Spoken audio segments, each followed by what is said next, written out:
Welcome to the 1000 Nights and 1 Night. Now, when it was the 804th night, she said, It hath reached me, O auspicious king, that King Hassan spake these words to Hassan, and charged him as we have related, ending with, This is all I can do for thee, and know that except the Lord of heaven had aided thee, thou hast not come hither. The youth wept till he swooned away, and when he recovered, he recited these 2 couplets. A term decreed my lot I spy, and when its days shall end I die. Though lions fought with me in lair, if time be mine, I'd beaten them I. Then having ended his verse, he kissed the ground before the sovereign, and said to him, O mighty king, how many days remain till the coming of the ships? Replied the other, In a month's time they will come, and will tarry here, selling their carguson, other 2 months, after which they will return to their own country.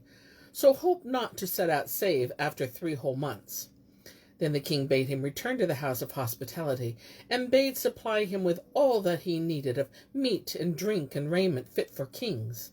Hassan abode in the guest house a month, at the end of which the vessels arrived, and the king and the merchants went forth to them, taking Hassan with them. Amongst them he saw a ship with much people therein, like the shingles for number. None knew their tale, save he who created them. She was anchored in mid-harbor, and had cocks which transported her lading to the shore. So Hassan abode till the crew had landed all the goods, and sold and bought to the time of departure. There wanted but 3 days. Whereupon the king sent for him, and equipped him with all he required, and gave him great gifts. After which he summoned the captain of the great ship, and said to him, Take this youth with thee in the vessel, so none may know of him save thou, and carry him to the island of Wak, and leave him there, and bring him not back. And the Ras said, To hear is to obey, with love and gladness. Then quoth the king to Hassan, Look thou tell none of those who are with thee in the ship thine errand, nor discover them aught of thy case, else thou art a lost man. And quoth he, Hearing and obedience. With this he farewelled the king, after he had wished him long life and victory over his enviers and his enemies. Wherefore the king thanked him, and wished him safety and the winning of his wish. Then he committed him to the captain, who laid him in a chest, which he embarked in a dinghy, and bore him abroad, whilst the folk were busy in breaking bulk, and no man doubted, but the chest contained somewhat of merchandise. After this, the vessel set sail, and fared on without ceasing 10 days, and on the 11th day they made the land. So the Ras set Hassan ashore, and as he walked up the beach, he saw wooden settles without number. None knew their count, save Allah, even as the king had told him. He went on till he came to one that had no fellow, and hid under it till nightfall. When there came up a mighty many of women, as they were locusts overswarming the land, and they marched afoot and armed, capapi in hauberks and straight-knit coats of mail, having drawn swords in their hands, who, seeing the merchandise land from the ships, busied themselves therewith. Presently they sat down to rest themselves, and one of them seated herself on the settle under which Hassan had crouched, whereupon he took hold of the hem of her garment, and laid it on his head, and throwing himself before her, fell to kissing her hands and feet, and weeping and crying, Thy protection, thy good will. Quoth she, Ho thou, arise and stand up, ere any see thee and slay thee. So he came forth, and springing up, kissed her hands, and wept, and said to her, O my mistress, I am under thy protection, adding, Have ruth on one who is parted from his people, and wife and children, one who hath haste to rejoin them, and who adventured life and soul for their sake. Take pity on me, and be assured that therefore paradise will be thy reward. Or an thou wilt not receive me, I beseech thee by Allah the Great, the Concealer, to conceal my case. The merchants stared to see him talking with her, and she, hearing his words and beholding his humility, was moved to ruth for him. Her heart inclined to him, and she knew that he had not ventured himself and come to that place save for a grave matter. So she said to him, O my son, be of good cheer, and keep thine eyes cool and clear. Hearten thy heart, and take courage, and return to thy hiding place till the coming night, and Allah should do as he will. Then she took leave of him, and Hassan crept under the wooden settle, and as before, while the troops lighted flambeaux of wax mixed with aloes wood and nad perfume and crude ambergris, and passed the night in sport and delight till the morning. At daybreak the boats returned to the shore, and the merchants busied themselves with buying and selling and the transport of goods and gear till nightfall, whilst Hassan lay hidden under the settle, weeping-eyed and woeful-hearted, knowing not what was decreed to him in the secret preordained of Allah. As he was thus, behold, the merchant woman with whom he had taken refuge came up to him, and giving him a habergeon and a helmet and a spear and a sword and a girded girdle, bade him don them and seat himself on the settle, after which she left him, for fear of the troops. So he arose and donned the mail coat and helmet, and clasped the girdle about his middle. Then he slung the sword over his shoulder till it hung under his armpit, and taking the spear in his hand, sat down on that settle, whilst his tongue neglected not to name Allah Almighty, and call on him for protection. And Shahrazad perceived the dawn of the day, and ceased to say her permitted say. Now, when it was the 805th night, she continued, It hath reached me, O auspicious king, that when Hassan received the weapons which the merchant woman had given him, saying, Sit thee under the settle, and let none wot thy case, he armed himself, and took his seat, whilst his tongue neglected not to name the Almighty, and to call upon him for protection. And behold, there appeared cressets and lanthorns and flambeaux, and up came the army of women. So he arose, mingling with them, became as one of them. A little before daybreak they set out, and Hassan with them, and fared on till they came to their camp, where they dispersed, each to her own tent. And Hassan followed one of them, and lo, it was hers, for whose protection he had prayed. When she entered, she threw down her arms, and doffed her hauberk and veil. So Hassan did the like, and looking at his companion, saw her to be a grisly old woman, blue-eyed and big-nosed, a calamity of calamities, the foulest of all things, with face pock-marked and eyebrows bald, gap-toothed and chap-fallen, with hair hoary, nose running, and mouth slavering, even as saith like the poet, and her cheek-corners 9 calamities. Wone, and when shown each one Jenham is hideous the face, and favour foulest foul, as cheek of hog, yea, 'tis a cesspool fizz. And indeed she was like a pied snake, or a scald she-wolf. Now when the old woman looked at Hassan, she marvelled and said, How came this one to these lands, and in which of the ships was he, and how arrived he hither in safety? And she fell to questioning him of his case, and admiring at his arrival, whereupon he fell at her feet, and rubbed his face on them, and wept till he fainted. And when he recovered himself, he recited these couplets. When will time grant we meet? When shall we be again united after severance stark? And I shall win my choicest wish in view, blame end, and love abide without remark. While Nile to flow as freely as my tears, 'twould leave no region but with watermark. 'Twould overthrow Hejaz and Egypt land, 'twould deluge Syria, and 'twould drown Iraq. This, O my love, is caused by thy disdain. Be kind, and promise meeting fair and fain. Then he took the crone's skirt, and laid it on his head, and fell to weeping and craving her protection. When she saw his ardency and transport and anguish and distress, her heart softened to him, and she promised her safeguard, saying, Have no fear whatsoever.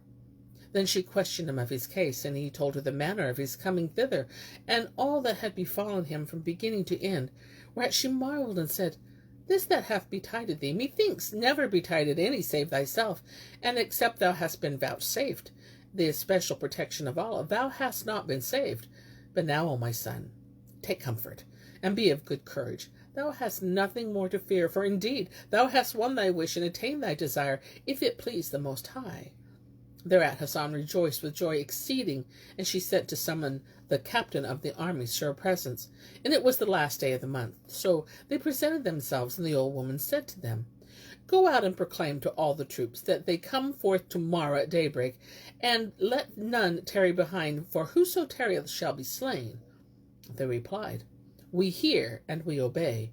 and going forth made proclamation to all the host, and met a review next morning, even as she bade them, after which they returned and told her of this, whereby Hassan knew that she was the commander-in-chief of the army, and the vicegerent in authority over them, and her name was Shawahai the Fascinator, entitled Dawahai, or Mother of Calamities. She ceased not to bid and forbid, and Hassan doffed not off his arms from his body that day. Now when the morning broke, all the troops fared forth from this place, but the old woman came not out with them. And as soon as they were sped, and the steed was clear of them, she said to Hassan, Draw near unto me, O my son. So he drew near unto her, and stood between her hands. Quoth she, Why and wherefore hast thou adventured thyself so boldly as to enter this land? And how came thy soul to consent to its own undoing? Tell me the truth, and the whole truth, and fear aught of ill come of it, for thou hast my plighted word, and I am moved to compassion for thy case, and pity thee, and have taken thee under my protection. So if thou wilt tell me the truth, I will help thee to win thy wish, though it involve the undoing of souls and the destruction of bodies. And since thou hast come to seek me, no hurt shall betide thee from me, nor will I suffer any to have thee with harm all who be in the island of Wak. So he told her his tale from first to last, acquainting her with the matter of his wife and of the birds, and how he had captured her as his prize from amongst the 10, and married her, and abode with her till she had borne him 2 sons, and how she had taken her children and flown away with them, whenas she knew the way to the feather dress. Brief, he concealed from her no whit of his case from the beginning to the day. But when Shawahai heard his relation, she shook her head and said to him, Glory be to God, who hath brought thee hither in safety, and made thee hap upon me. For hadst thou happed on any but myself, thou hast lost thy life without winning thy wish.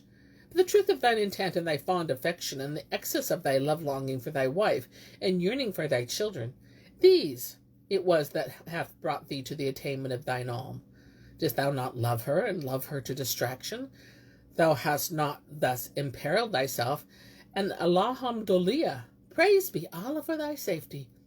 Wherefore it behoved us to do thy desire, and conduce thee to thy quest, so that thou mayest presently attain that which thou seekest, if it be the will of Almighty Allah.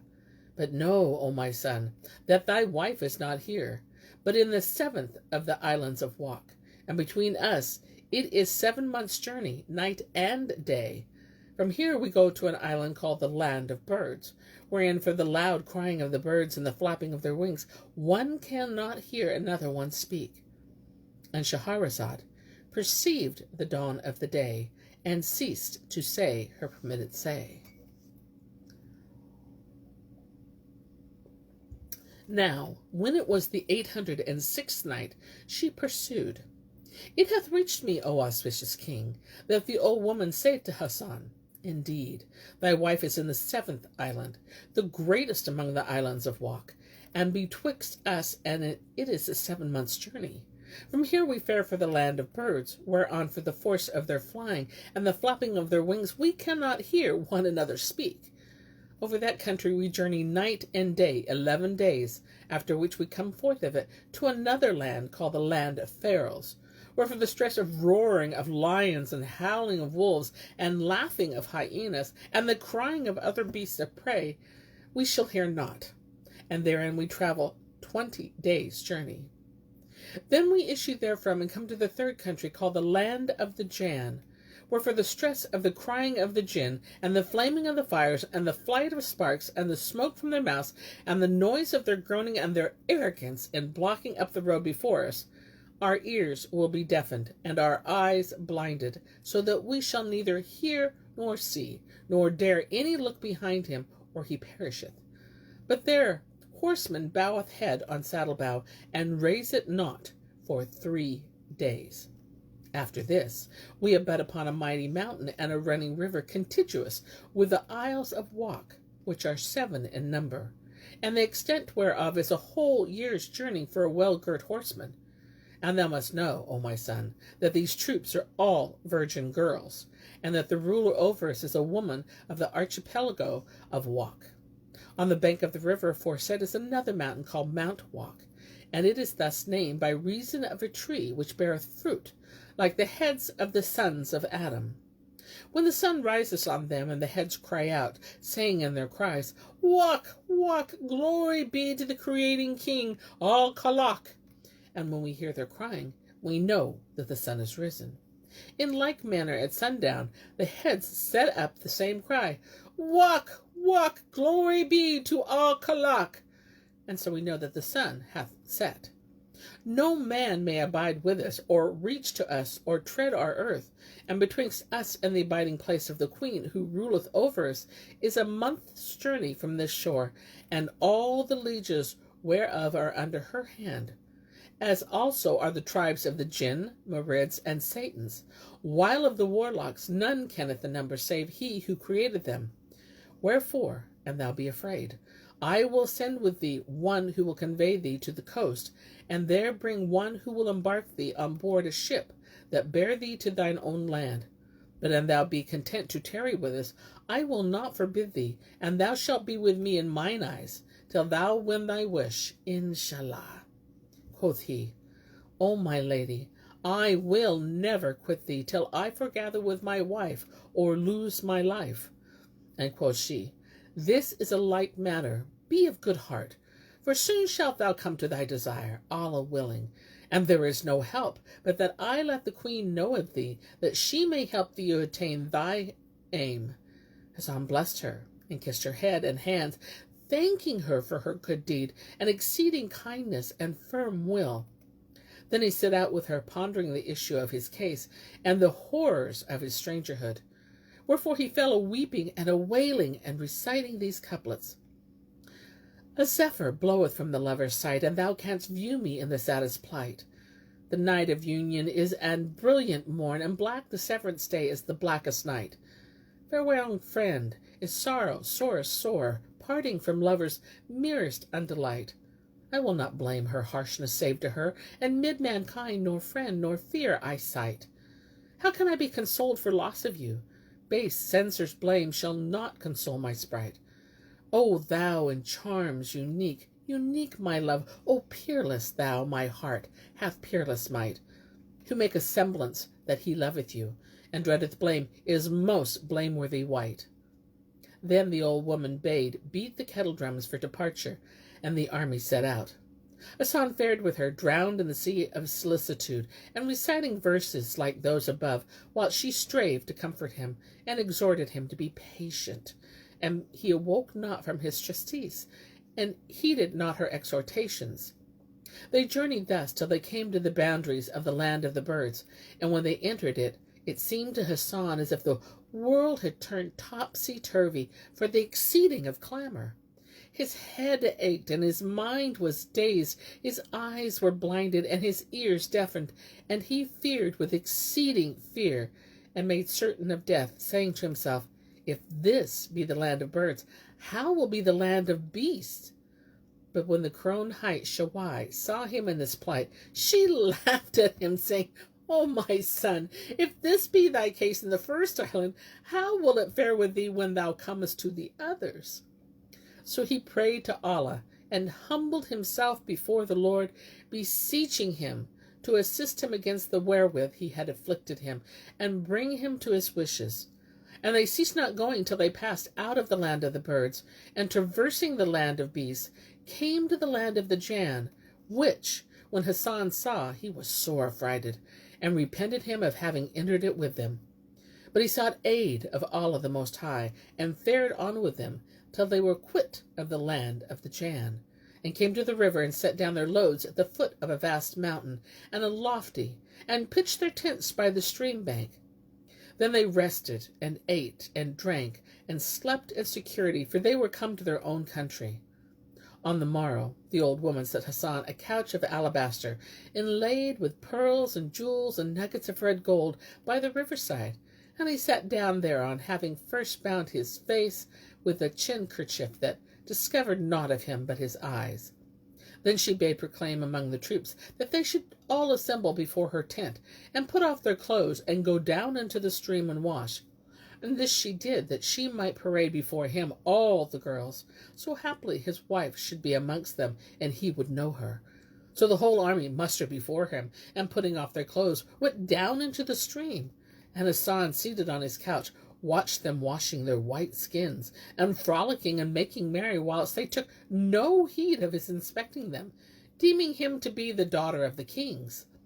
When he beheld them stripped of their clothes, his cord stiffened, for that looking at them mother naked he saw what was between their thighs, and that all kinds, soft and round, plump and cushioned, large-lipped, perfect, redundant and ample, and their faces were as moons, and their hair as night upon day, for that they were of the daughters of the kings. When they were clean, they came out onto the water, stark naked as the moon on the night of fullness. And the old woman questioned Hassan of them, company by company, if this be his wife among them. But as often as she asked him of a troop, he made answer, She is not among these, O my lady. And Shahrazad perceived the dawn of the day, and ceased saying her permitted say. And so do I cease the telling of this tale, till it be morrow.